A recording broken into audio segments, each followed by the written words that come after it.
మహేష్ బాబు హీరోగా రాజమౌళి దర్శకత్వంలో ఓ adventurous movie తెరకెక్కుతున్న విషయం తెలిసిందే. అనౌన్స్మెంట్ నుంచే ఈ క్రేజీ కాంబోపై అంచనాలు ఏర్పడ్డాయి. ప్రస్తుతం మహేష్ క్యారెక్టర్ గురించి ఓ ఇంట్రెస్టింగ్ న్యూస్ వైరల్ అవుతోంది. ఇందులో రుద్ర అనే పవర్ఫుల్ పాత్రలో మహేష్ బాబు కనిపించబోతున్నట్టు ప్రచారం జరుగుతోంది. నిజానికి రాజమౌళి చిత్రాల్లోని క్యారెక్టర్స్కు స్పెషల్ ఇంపార్టెన్స్ ఉంటుంది. తన హీరోల పాత్రలకు యూనిక్ నేమ్ ఉండేలా చూసుకుంటారు. సింహాద్రిలో ఎన్టీఆర్ను సింగమలైగా, ఛత్రపతిలో ప్రభాస్ను శివాజీగా, విక్రమార్కుల్లో రవితేజను విక్రమ్ సింగ్ రాథోడ్గా, మగధీరలో రామ్ చరణ్ని కాలభైరవగా ప్రజెంట్ చేశారు. అలాగే బాహుబలి, ట్రిపుల్ ఆర్ సినిమాల్లోని పవర్ఫుల్ క్యారెక్టర్స్ తగ్గ పేర్లతో ఆయా పాత్రలోని ఇంటెన్సిటీని చూపించారు.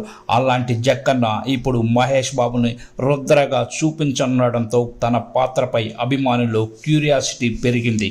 ప్రస్తుతం ఈ మూవీ షూటింగ్ వేగంగా జరుగుతోంది.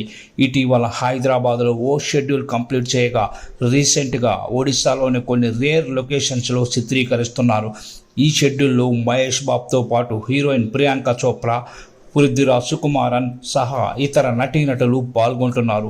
15 రోజుల పాటు అక్కడ షూటింగ్ జరగనుందని తెలుస్తోంది.